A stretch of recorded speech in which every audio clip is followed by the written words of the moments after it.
Hi everyone, Grace McDonald here on Northern Ag TV with your Ag Report. Well, over the weekend I got to go to Wyoming for my very first time. I headed to Riverton with my sister for the Rendezvous City Beef Roundup. I got asked to MC the Best of Beef in Wyoming competition featuring steak cuts from 9 different ranchers in Wyoming. Over 130 people attended the event, including people from Australia, England, and all over the United States.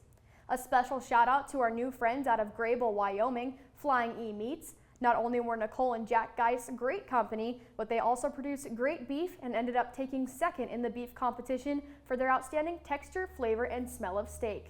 In the words of Tyler McCann, carnivores gone wild in Wyoming will ride again next year. In regards to the fires across northeast Wyoming and southeastern Montana, over 450,000 acres have burned, and the Montana Stock Growers Foundation has set up a wildfire relief fund. The donations that are made to this fund will go to producers affected by the Remington fire in southeastern Montana. The page is a resource to donate supplies like hay, pasture, and fencing supplies. Producers in Montana and Wyoming have expressed a need for fencing, portable corrals, air compressors, chainsaws, dart guns, and of course manual labor to get things built and recovered. The best thing that you can do as a producer is to keep track of your losses and submit them to your county Department of Emergency Services. Go to northernag.net to keep updated on where you can donate and how. We'll be back in half a minute with the markets. From the beginning, we've worked closely with farmers. BNSF's ties to the agricultural community go back 175 years. Together, we've innovated to make the U.S. agriculture supply chain one of the most efficient and productive in the world. Our strong relationship powers BNSF still today and helps us move the nation like no one else can. At BNSF, we move the nation for you. Welcome back to Northern Ag TV.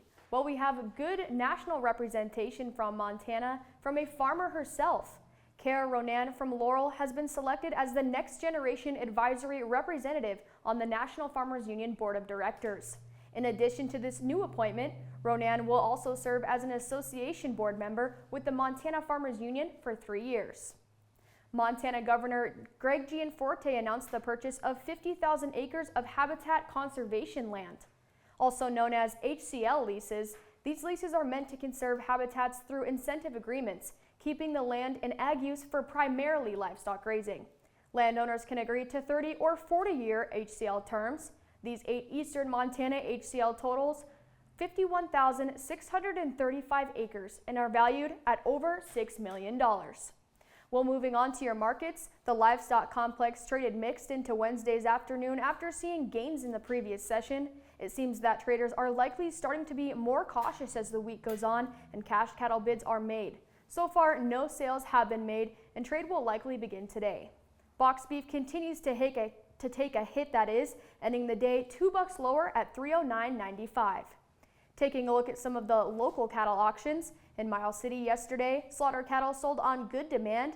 Big heavy cows at mostly 142, fleshy ones 128 to 139, and lean cows sold from 105 to 129. A few replacements sold as well, the 5 to 8-year-old cow-calf pairs at 3,000.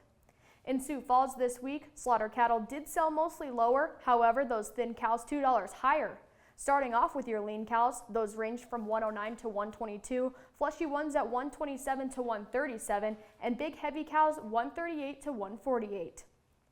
Switching over to the grain side, wheat trade ended up bouncing back from overnight selling. Russian wheat values do continue to keep the pressure on U.S. traders. Reports from yesterday saying their values fell by another dollar, settling at $216 per metric ton. Traders will be keeping an eye on Canada yields, as that report is expected to show lesser conditions. Thanks for joining us on Northern Ag TV. I'm Grace McDonald.